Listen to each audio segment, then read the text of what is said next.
Chakone mukono. Mama kusanso kulabe sanyu lingi nnyo.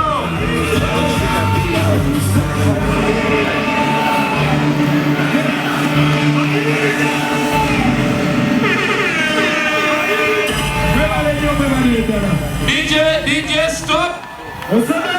DJ stop. Abakulembeze bali mu kumwaniriza. Muli bafraga bearers ba NRM. Baseke members. Chairman LC5 ne chairman wa NRM. Speaker of Parliament. Right Honorable Ntamo. Ministers. Vice Chairman wa NRM Haji Haruna Kasolo, Alhaji Moses Chigongo, First Vice Chairman Nayawali, Badeke member.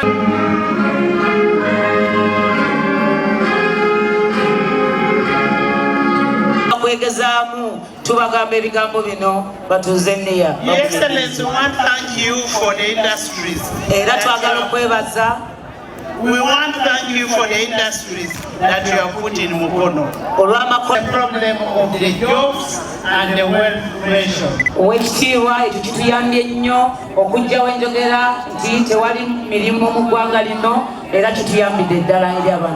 Excellency, in the last term, Mukono did not have a member of parliament. Mukono district yafunayo mubaka wa parliament. So there was no representation. And now, from the time those of Honorable Chibule left parliament, Mukono left orphaned.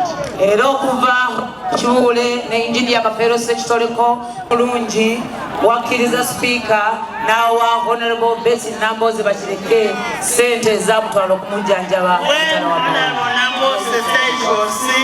You allowed me to give her almost 1 billion shillings. Omubaka oyo bwe yakugamba nti mulwadde wanzikiriza ne muwe sente eziweereza ddala akawumbi asobole okufuna obujjanjabi. You sent her for treatment to New York where she went with her husband and her house girl. Wamuweereza mu New York yagenda n'omwami we era n'omuyambi omulala omu. Nobody can ever have that heart. Even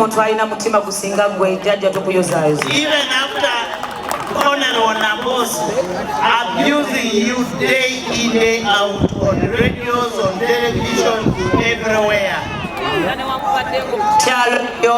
Akuvuma enkyane ggulo ng'akozesa emitimbagano radio station ne television owayolesa omutima ogw'ekitalo tukuyozaayoza. We want to thank you as women for treating her. God will bless you for that. And they should not pretend that they do not get from NRM. That is direct eating from NRM. Ekyo kye bakoze bafunira ddala era bandi badde beebaza gavumenti yo naawo. We want to request the people of Mukono twagala okubasaba mwenna bannamukono abakuŋŋaanye wano that on 15 nti ng'ennaku z'omwezi 15 kindly vote for only the bus. mulonde basi. Let this attendance not only remain here. nga bwe mwoleseza obungi wano kino noweka naye tubasaba ne mu bokisi nga bwe muzze olubula. Get everybody to come and vote for our president. ne bannammwe bonna abasiga.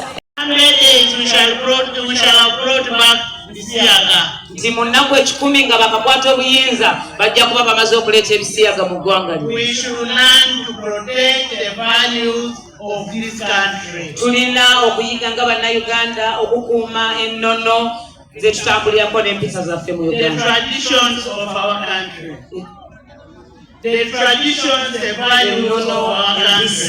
Your Excellency, we want to thank you for being a leader who is considerate, who is religious, who believes and loves your people. Tukwebaza nnyo Pulezidenti okubeera omukulembeze omulungi, omwesigwa, omwesimbu era omweteefuteefu okwongera okutwala eggwanga lyaffe lino mu maaso. Tikinga butikinzi okuva ku kyamaani waffe paka wansi ekyo mukitegedde bulungi. Buli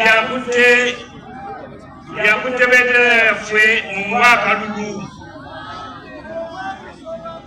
mukiwulidde bulungi. Simbo yafuba ebbaasi, buli abali baasi kukiikiringe bali abaana zimpamalira ku biseera byammwe. Era sigenda kwogera kaabo kubanga siyinza biseera bigenda kumanya wagyalaga. Omuntu atabayi kibiira kyafudde bwaterere kumbalirako ebiseera wano. N'olwekyo kyabani kusaba muwombeefu obulungi. Kuba mulekwa, You don't have anywhere to go. toba nawuddukira, You don't have anybody to lean on. toba nakubeesigama, You accept everything. okkiriza buli kijja. And in these 5 years, Emyaka 5 gino gye tumalako, the last 5 years when Honorable Chibule was a minister, emyaka giri ng'akyali minisita, the water was brought to Mukono. amazzi gajja e Mukono mu The bungi, roads were worked on in Mukono. enguudo zaakolebwa, The power, electricity was worked on in Mukono. amasannyalaze mangi gaamuna. Honorable here was the chairperson of the committee. Kafeero Ssekitoleko nga ye chairperson wa komiti. And you decided to throw away Kafero. Ne mumusuula abantu be Nakifuma. And then you decided to go for umbrella. Ne mulonda manvuuli. And now here you are. Kati wano we tuli mu kubonaabona. People of Mukono, Abantu b'e Mukono, please vote for NRM. mujjukire mulonde NRM. Because you had a minister, Mwalina minisita Ssaalongolo na Kibuule Owati. and now you don't have anybody. Ate mulina minisita n'omu. You had a chairperson of a committee, Mwalina chairperson w'akakiiko ak'obuvunaanyizibwa mu now Parliament. you don't have anybody. Mwoli talina kaatuulako. I want to tell you one thing. Ayagala kumugirayo ekintu ekyensinga. NRM oye! Oye! I get so disappointed. Yennyamira. I get disappointed when I hear the leaders of Mukono abusing President Museveni broad daylight. Wawulira abakulembeze abava e Mukono nga bavuma pulezidenti wa Uganda, awulira bubi nnyo. Because those are the people who dine and wine with President Museveni. Be basinga okufunamu era bafunamu dda abo abamuvuma ab'e Mukono abakulembeze. And they are still benefiting. Bafunamu era bakyafuniramu ddala.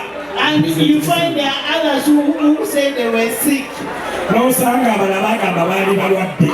and yet it was just useless. Nga si balwadde bano badde kinnambo. And we use billions of money. Ne tusasula obuwumbi bw'essente. We use the billions of money from government. Okujjanjaba Betty Nambooze. And then when we are being treated, you come out and say Museveni is bad. Wamala n'agamba Museveni mubi nga bamuwa obuwumbi okujjanjabibwa. Museveni who has given you money to go to New York with your husband, with your house girl. Yagenda mu Amerika okujjanjabibwa ne mwami we ne hawusigalo we n'abantu ba famire ye. They went there and had a night, and then you say Museveni is bad. Ng'amusasulidde Museveni gwayita omubi. Reclaim this place. Tugenda kugiggyayo gyeri tugidde. Kayite Honorable Kasulu. Omulundi guno tuli 26 mazima omulabe ebungi tugenda okufuna. Tulina musajja mukulu Lukooya mu 30 kaadi ate bazireetamu NRM. N'olwekyo njagala basaba abantu b'Ekyaggwe ti President Museveni ku luno agenda kuwangula nnyo, naye twagala tuwangule naye. Twagala tuwangule naye, ate bwe tumala okuwangula tumuwe ababaka abagenda okukola naye. Olwaleero be mulina ababaka bayombera gye basaka, tebalina kye basobola kugatta ku Mukono eno. Tolina bw'ojjawo Honorable Ronald Kibuule n'oleeta owa Lumonde n'Amayuuni.